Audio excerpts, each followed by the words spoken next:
Voting rights have been a hot topic across the nation this week, and Democratic lawmakers in the Senate are still trying to figure out how to overcome a Republican filibuster on the issue. Today, TV5's Blake Keller spoke with CBS News correspondent Scott MacFarlane to break down the latest.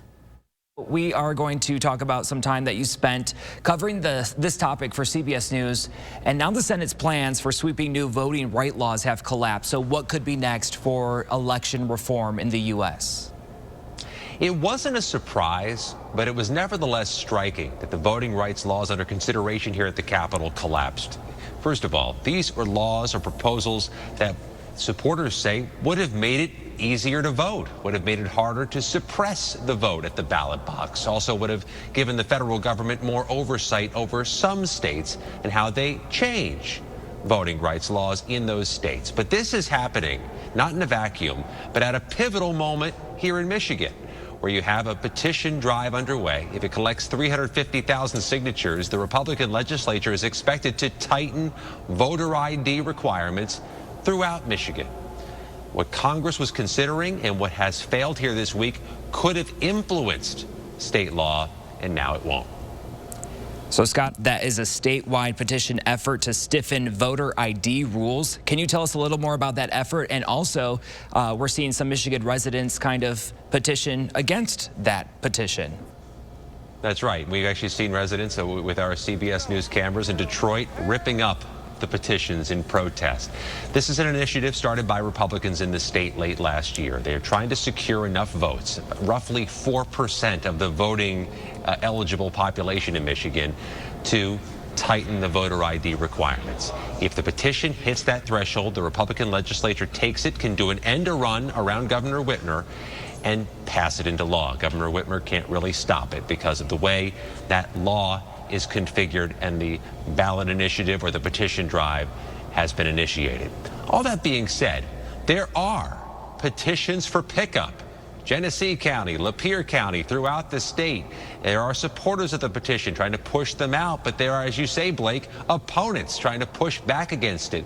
That's the context in which Congress was considering new law to federalize some of the rules about voter ID, to make it harder for states to pass these stiffer, stricter voter ID requirements.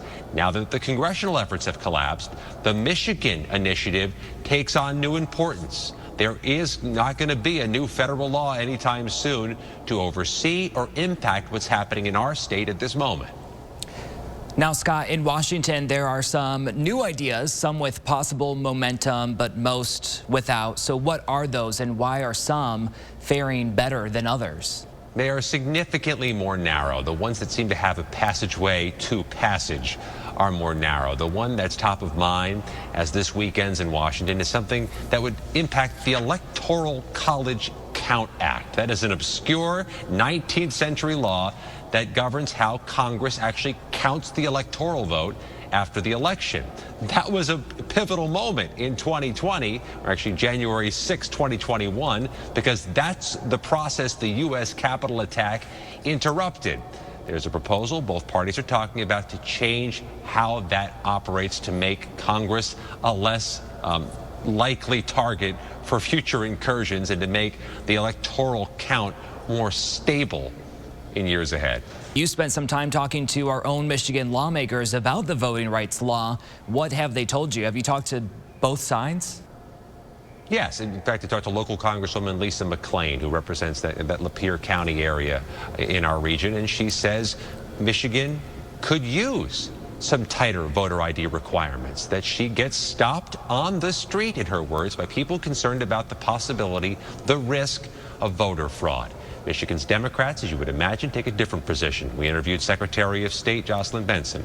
We interviewed Senator Debbie Stabenow. Both said this effort, this petition drive in Michigan, is a potential effort to disenfranchise, to stifle some Michigan voters. And the Secretary of State was unequivocal, Blake. She says the reason this is being pushed in our state is because Republicans lost an election in 2020, and they see this as a possible passageway to not lose in the future.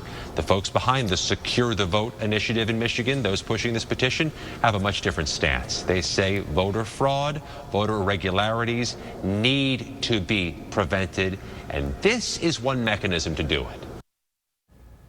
And that was Blake Keller reporting. The conversation on voting rights comes less than 2 months before the first primaries of this year's midterm elections.